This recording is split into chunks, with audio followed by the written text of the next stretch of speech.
The house was dim when I came home. The kind of dimness that settles when no one has been around for hours. The smell of reheated food floated in the air, chicken gone dry, rice turning stiff. The Christmas tree flickered weakly in the corner like it was losing the will to glow.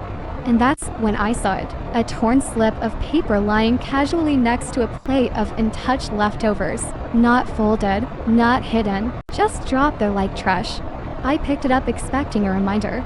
Maybe instructions for the day. Instead, I read the knife. We used your $8,500 for the family cruise. Take care of Grandma. No name, not a sorry, not a thank you. Just an instruction like I was an employee who missed a shift. My fingers went cold. Grandma looked up from the table, her fork trembling lightly with each movement. She was eating slow, small bites, like she didn't want to disturb the silence. We'll fix this, she whispered, her voice soft, but vibrating with a kind of pain I'd never heard from her. I didn't scream. I didn't throw the plate. I didn't fall apart. I simply placed the note flat on the table with the tip of my finger and whispered, "They have no idea what they've just started." Christmas lights buzzed behind us. The air felt hollow. The kitchen looked like a crime scene where the weapon was a ballpoint pen. I sat opposite Grandma. Her sweater smelled of lavender and old fabric. Warm, familiar, and heartbreaking. She looked smaller than she had just the day before, as if betrayal had shrunk her bones. "Did they call you?" I asked. She shook her head, eyes glistening. "They left yesterday. Said the ship wouldn't wait." My chest tightened. They had taken my money days ago, didn't even bother pretending it was an emergency, and they left Grandma alone on Christmas. Suddenly everything made sense. All the times I was the reliable one, all the times I picked up every bill without questioning, all the times they said, "Just this once. You know, we're family. We'll pay you back." I wasn't family. I was the ATM who could smile. Grandma pushed a small white envelope toward me. "They told me not to worry about groceries," she said. "Said you'd handle that. Inside, receipts, online orders, restaurant transactions, gas stations, all charged to her pension card." My jaw clenched. "They used your retirement," I whispered. She nodded. "Only for a little while. Your mother said she'd return it soon." But we both knew soon meant never. I lined the receipts next to the note. Evidence, patterns, intent. Grandma touched my arm with a shaky hand. "Don't do anything foolish." "I won't," I lied. Because for the first time, I wasn't the fool. That night, sleep was something other people did. The house groaned with old wood and older memories. Shadows clung to the corners. The refrigerator hummed like it was trying not to interrupt my thoughts. At 2 a.m., I opened my laptop. I wasn't crying anymore. I wasn't shaking. I wasn't hurt. I was calculating. Grandma's bank login was still saved under family. I clicked. My heart stopped. Page after page loaded. Transfers to names I knew, some I didn't, withdrawals I had no memory of, cruise payments, cosmetic orders, bar tabs, random Venmo payments labeled utilities that matched makeup purchases. They weren't careless. They were confident. By sunrise, my anger wasn't fire anymore. It was ice cold, sharp, controlled. Grandma wandered in, rubbing sleep from her eyes. "You're still awake," she murmured. "We're going to fix this," I said, but not the way they expect. For days, the house transformed. The kitchen became a command center. Papers spread across the table like a map of war. Receipts pinned down with forks so the heater wouldn't blow them away. Bank statements organized in rows. Every dollar traced. Every lie highlighted. Grandma called it organized fury. I called it clarity. When I checked the family group chat, it was empty except for one message from my mother. "Transfer the loan soon. We need to book before prices rise." No greeting, no explanation, just entitlement. I typed a single and sent it, a full stop at the end of my patience. On the third night, Grandma pulled out a small ledger from 2016, her handwritten pension records. Neat loops, careful lines. It hurt me just to look at it. That's when she took my login. Grandma whispered. I kept telling myself it was temporary. Temporary. That word again. Temporary theft. Temporary taking advantage. Temporary betrayal that lasted 10 years. We worked until my vision blurred. Every pattern made the truth louder. My mother had been stealing from her own mother for almost a decade. I felt something inside me snap quietly. Not broken, but awakened. I created a folder on my laptop called Proof. Screenshots, transfers, statements, messages I used to feel guilty reading now sat there like evidence bags at a police station. For the first time, guilt wasn't mine. On the fourth day, I made a call I never imagined I'd make. Natalie Shaw, attorney, specialist in elder financial abuse.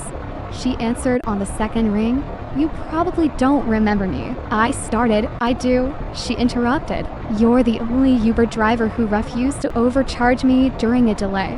What's going on? I swallowed. My family stole from me and from my grandmother. Her tone sharpened instantly. Tell me everything. By the end of the call, I had her checklist, a plan, and someone in my corner. This isn't a misunderstanding, she said. This is a crime. Let them come home first. Then we strike. The night before the reckoning, she cleaned the house. Not for them, but for me. Took down the Christmas lights, put away the ornaments, scrubbed the counters, erasing their fingerprints. Before bed, I drafted an email.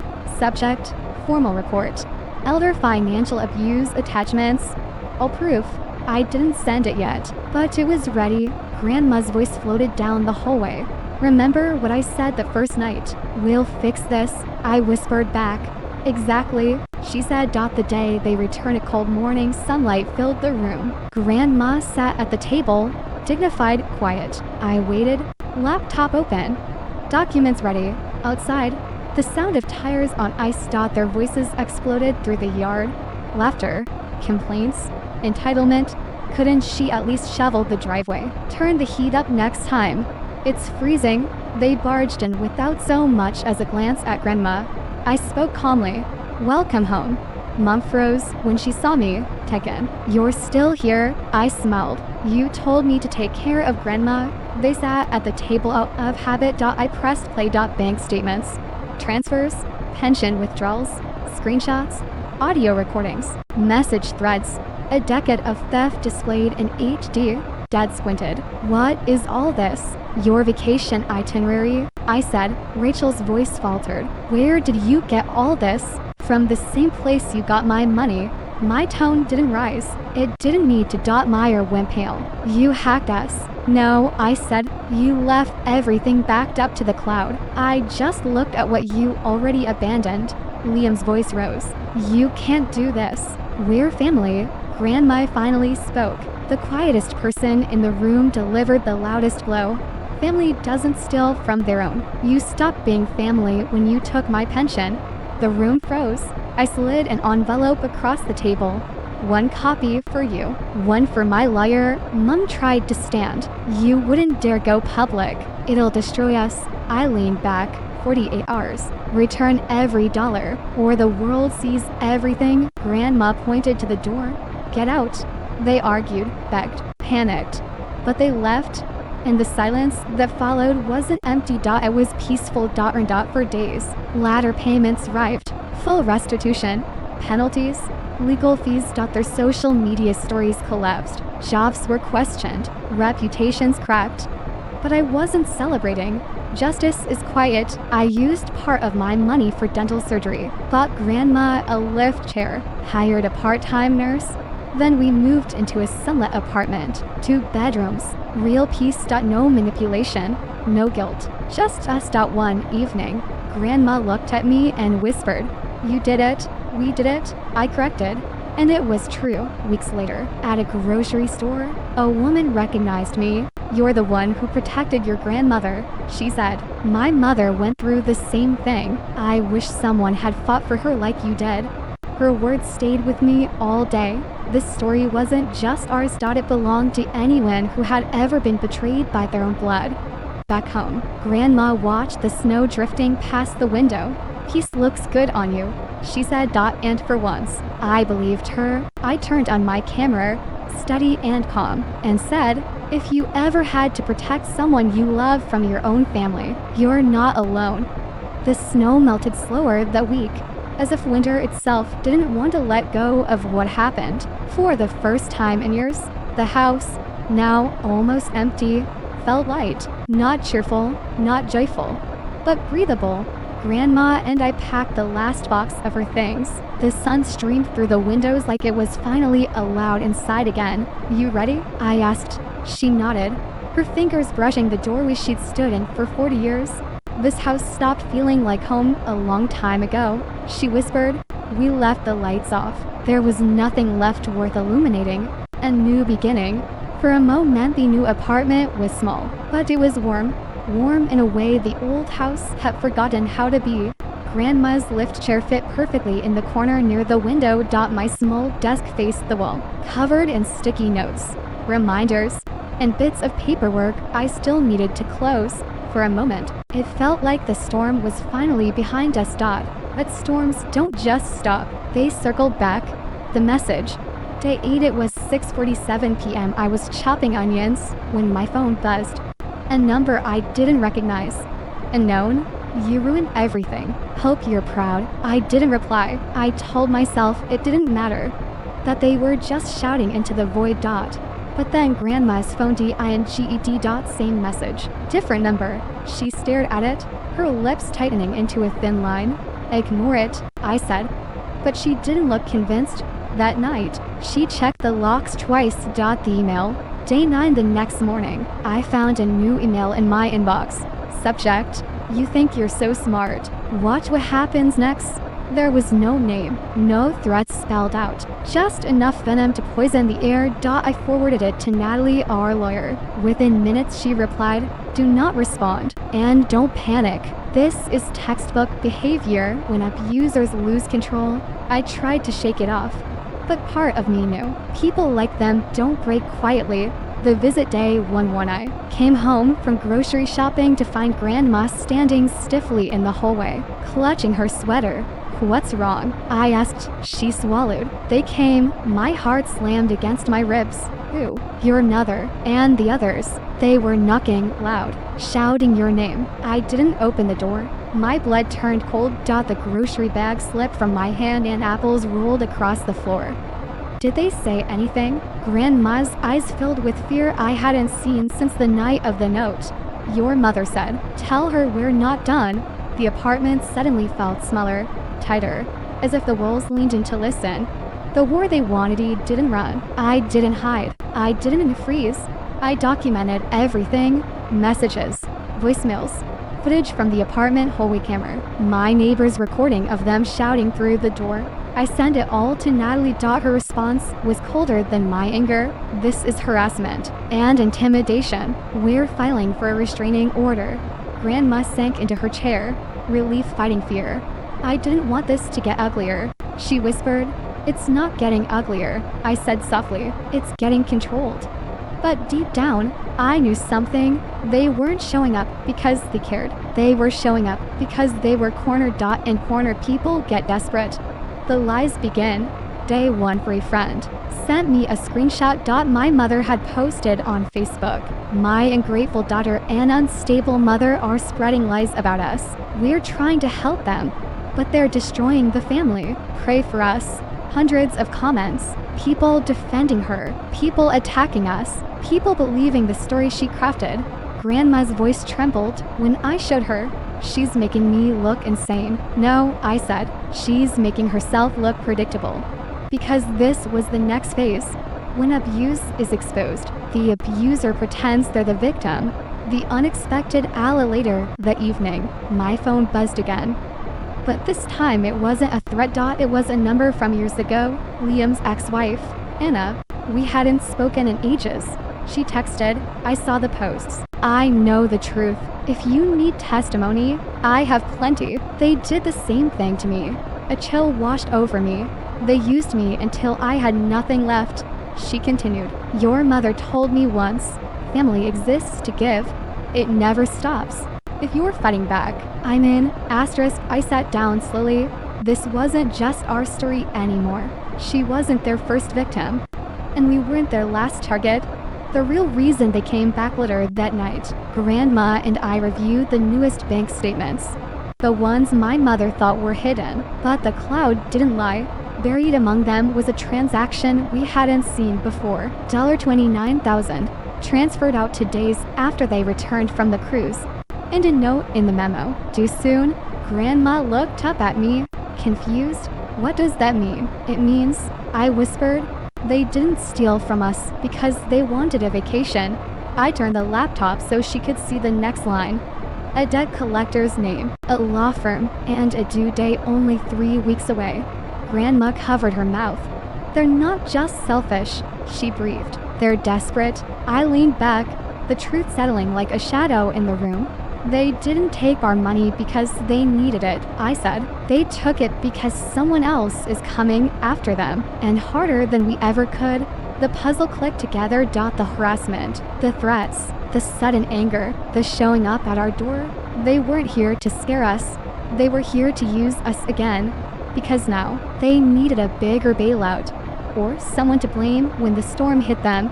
The final line. Grandma looked at me with fear and something else. Something like strength. What do we do now? She asked. I closed the laptop, my voice steady. We finish what we started, I paused, and we get ahead of whoever they owe. Because this wasn't just family drama anymore. This was a countdown, a debt, a threat, a danger closing in. And the people who betrayed us weren't the end of the story. They were the beginning of a much bigger one. And the night finally slept. The hospital corridor was silent again, but not with peace. It was the silence that comes after storms. Heavy, exhausted, and bruised. Sarah sat beside the corner window, her wounded arm tightly wrapped, her face glowing under the flickering white light. Her eyes were swollen, but not from pain, from everything that happened, from everything she survived. She stared at her own reflection in the glass, a woman who once lived softly, gently, believing the world would be kind if she was. But now she saw someone new, someone reborn through fire and betrayal. Her breath shook as she whispered, "It's over, Ollie, it's finally over." But she knew the truth. Endings never come gently. The police arrived.